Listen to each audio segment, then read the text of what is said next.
Well, greetings and salutations to you all once again. It is I, the Ravenous Spectre, and today we're doing a little bit of a art book review, if you will.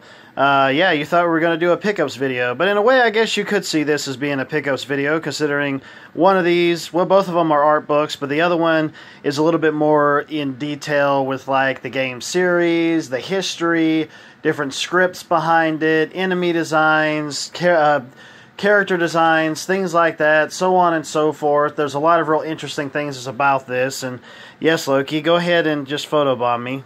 Yes, hello, precious. You need to get out of the way, son. I'm kind of scoot your booty. I'm kind of busy here. Sorry for that little interruption there. Yes, hello, sweetheart. Anyways, back to what I was saying. He just woke up from a nap, obviously. Oh, something flew past the camera there. It looked like a ghost. Anyways, whatever. No, it was just dust. But anyways, yeah, we'll go ahead and get started with this. And the first thing that we have on the list here is Final Fantasy, the Ultimania Archive. This thing I got at 30% off at Target. And I ended up paying, like, I think it was probably about $28 or something like that, I believe it was. But this thing is heavy. And man, it's thick and heavy, and you know, that's what she said and all that stuff. But I'm gonna go ahead and flip through this a little bit and show you guys what's up. This thing is, I mean, I've just scratched the surface with this thing, but there is a lot to really like into this. Let me scoot back here a little bit. Focus, son of a bitch. Okay, it goes from 1 to 6, and volume 2 is actually going to be coming out December of this year, which I'm definitely excited for. I'm definitely going to end up picking up. There's some gorgeous artwork in this, and it has that new book smell to it, which is always a lovely, lovely, intoxicating kind of smell, if you want to say that. But I have just gotten through checking out the first game in this book, and now we have the second one that I'm going to be checking out. But there's a lot in this, and I am so happy that I went ahead and got it. I honestly don't regret it at all. I'm a big Final Fantasy fan, so being able to sit back and look at these things is just, it blows my freaking mind. And I've always been a person that loves art books, especially whenever it came to games, special editions that would have, well, just special editions in general where they have art books in them. I've always been one that has wanted to get a game that would have an art book with it. Anytime I would get a special edition, I'm like, oh, is this one going to have an art book? I really wonder if it's going to have an art book. That's kind of like one of my main things that I go to. And one of the reasons for that is because I myself am also an artist. I say that now, but I honestly haven't drawn in a very long time, drawn anything in a long time, but I used to a whole lot way back when in the day, like a lot. But yeah, that's kind of a real quick flip through of that one. The next one that we have here is The Art of Diablo 3. Now, I really do like Diablo. I've always liked the series. I've mainly played it on console. I played the first one on PS1. I never got around to playing the first one or the second one until much later down the road. But you can just see how shiny that is and how gorgeous it is.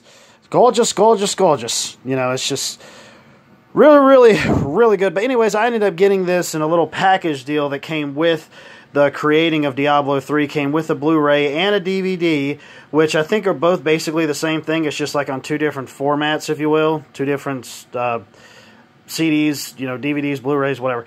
But anyways, this has some really gorgeous artwork in it. I ended up getting this, and I'm guessing somebody had the collector's edition, I guess, and they ended up just wanting to get rid of this, and I have no idea why.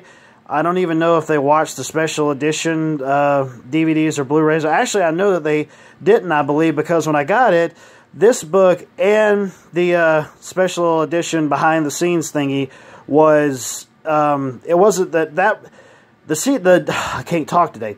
This and the DVD/Blu-ray were together in a package wrapped up in plastic, and I know that the store that I got it from had done that because they ended up putting the actual price of what they wanted for it, which was $14.95, on the book itself on the back. But the DVD and Blu-ray was brand new.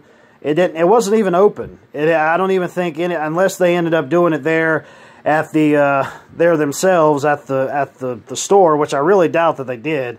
But they did package both of these together, and I was like, I haven't watched the Blu-ray yet, but I can only imagine that it's probably going to be pretty badass. But just some of this artwork is insane. It's nuts. And speaking of which, when I was talking about beforehand about me being an artist, I've had some people see my artwork before, and they said, man, you should go try and see if you could work for Blizzard.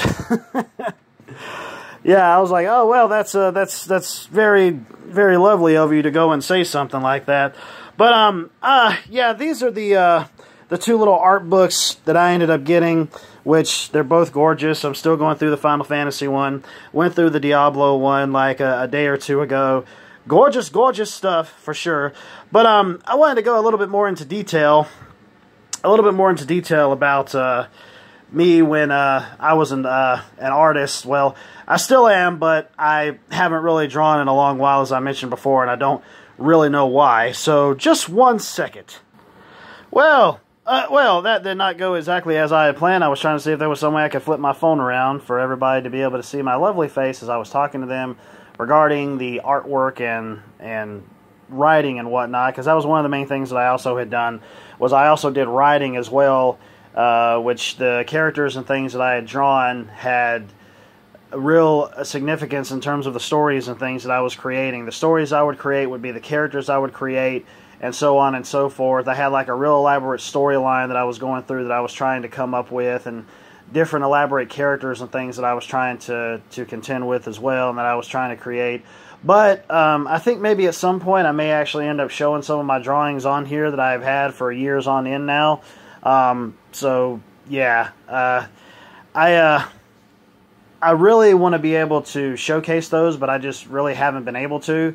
Not to also mention the fact that it's been a while since I've drawn. I really can't remember the last time that I had, but I guess maybe my overall interest in it just kind of waned or died or something. I don't really know why. I don't know what had caused me to be able to do that. Until this day, I'm still sitting back and I'm thinking, why is it that I don't really take a time for me to be able to draw anymore? So hopefully maybe there'll end up coming a point where I can go ahead and do that and get back to it again. I did try to get back into it maybe about a few years ago, but it just wasn't working for me like I had wanted it to, which is a shame because I actually had been drawing ever since I was old enough to be able to hold a pencil in my hand. And so why in the world something like that just kind of waned for me, I'll never understand it. So yeah, but I just kind of wanted to give a real quick talky talk of that, if you will, in terms of my history with drawing, my history with writing stories and the drawings that I think and how I try to make them link with one another. And yeah, so anyways, I just want to go ahead and share that, and I will go ahead and I will end this like I always do. Later, taters.